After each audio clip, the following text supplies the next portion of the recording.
পৃথিবীতে এমন একটি দেশ আছে যেখানে মানুষের উন্নতি মাপা হয় না শুধু টাকার অঙ্কে, বরং মাপা হয় তাদের সুখে। এই দেশটি হলো ভুটান, একটি ছোট শান্ত পাহাড়ে ঘেরা রাজ্য যেখানে প্রকৃতি আর মানুষের মধ্যে এক অদ্ভুত ভারসাম্য বিরাজ করে। আজকের এই যাত্রায় আমরা জানব ভুটানের ভূগোল, ইতিহাস, সংস্কৃতি, অর্থনীতি এবং এমন কিছু বিশেষ দিক যা পৃথিবীর অন্য কোনো দেশে খুব কমই দেখা যায়। ভুটান দক্ষিণ এশিয়ার একটি ছোট স্থলবেষ্টিত দেশ। এটি পূর্ব হিমালয় অঞ্চলে অবস্থিত। উত্তরে রয়েছে চীন আর দক্ষিণ ও পূর্ব পশ্চিমে রয়েছে ভারত। ভুটানের রাজধানী থিম্পু। দেশটির আয়তন প্রায় ৩৮,৩৯৪ বর্গ কিলোমিটার। এখানে পাহাড়, নদী আর সবুজ বনভূমির এক অপূর্ব সংমিশ্রণ দেখা যায়।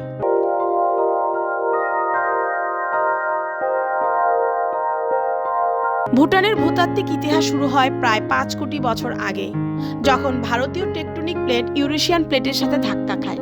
এই সংঘর্ষের ফলেই সৃষ্টি হয় হিমালয় পর্বতমালা। আজও এই অঞ্চল টেকটনিক মুভমেন্ট চলমান, যার ফলে ভুটান ভূমিকম্প প্রবণ এলাকা। এই কারণে ভুটানের ভূমি গঠন হয়েছে খাড়া পাহাড়, গভীর উপত্যকা এবং দ্রুত প্রবাহিত নদী দিয়ে।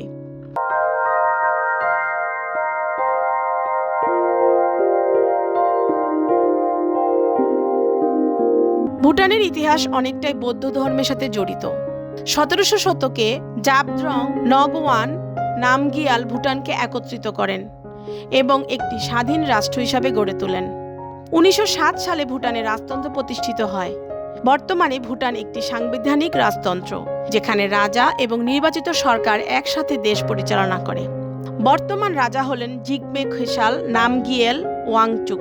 ভুটানের সরকারের নাম হলো কিংডম অফ ভুটান। ভুটানের জাতীয় পতাকায় একটি সাদা ড্রাগন আছে, যা শক্তি, সাহস আর সুরক্ষার প্রতীক।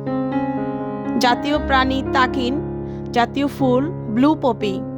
এই প্রতীকগুলো ভুটানের সংস্কৃতি ও প্রকৃতির সাথে গভীরভাবে সম্পর্কিত। ভুটানের অর্থনীতি ছোট হলেও স্থিতিশীল। কৃষি, বনজ সম্পদ এবং জলবিদ্যুৎ হলো প্রধান খাত। ভুটান ভারতকে বিদ্যুৎ রপ্তানি করে, যা তাদের প্রধান আয়ের উৎস।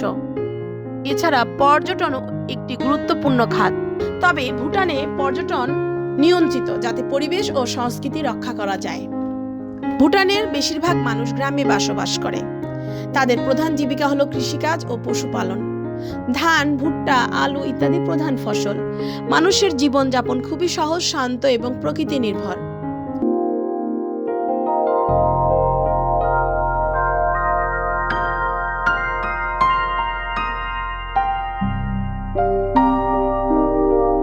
ভুটানের সরকারি ভাষা হলো জাংখা।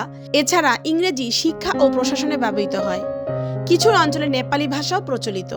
ভুটানের ঐতিহ্যবাহী পোশাক অত্যন্ত আকর্ষণীয়। পুরুষদের ঐতিহ্যবাহী পোশাক হলো ঘো। ঘো এর সাথে তারা কাবনি নামক এক ধরনের কাপড়ের বেল্ট পরে। মহিলাদের ঐতিহ্যবাহী পোশাক কিরা। তারা এই পোশাকের সাথে কেরা বা রাচু ব্যবহার করে।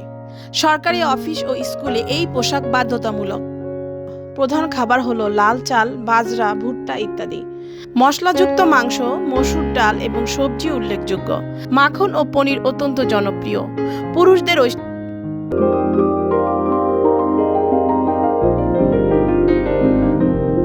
ভুটানের উৎসবগুলো খুবই রঙিন ও ধর্মীয়। ধর্মীয় অনুষ্ঠানের নাম সেচু। এই অনুষ্ঠানে প্রধান কার্যক্রম হলো এক ধরনের বিশেষ ধর্মীয় নৃত্য এবং ধর্মীয় আচার অনুষ্ঠান অনুষ্ঠিত হয়। এগুলো ভুটানের বৌদ্ধ সংস্কৃতির গুরুত্বপূর্ণ অংশ। বসন্তে পালিত হয় পারো উৎসব।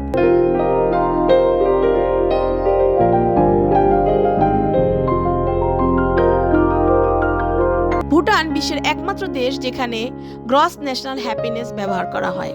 এখানে প্লাস্টিক ব্যাগ নিষিদ্ধ। ভুটান একটি কার্বন নেগেটিভ দেশ, অর্থাৎ যত কার্বন উৎপন্ন করে তার চেয়ে বেশি শোষণ করে।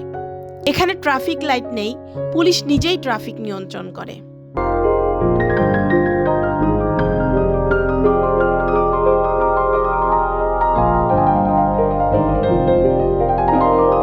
ভুটান শুধু একটি দেশ নয়, এটি একটি জীবন দর্শন। এখানে মানুষ প্রকৃতির সাথে মিলেমিশে বাঁচে এবং সুখকেই জীবনের মূল লক্ষ্য হিসাবে ধরে নেয়। যদি আপনি কখনো সত্যিকার শান্তি ও সুখ খুঁজতে চান, তাহলে ভুটান আপনার জন্য অপেক্ষা করছে। আবার দেখা হবে নতুন কোনো দেশের গল্প নিয়ে।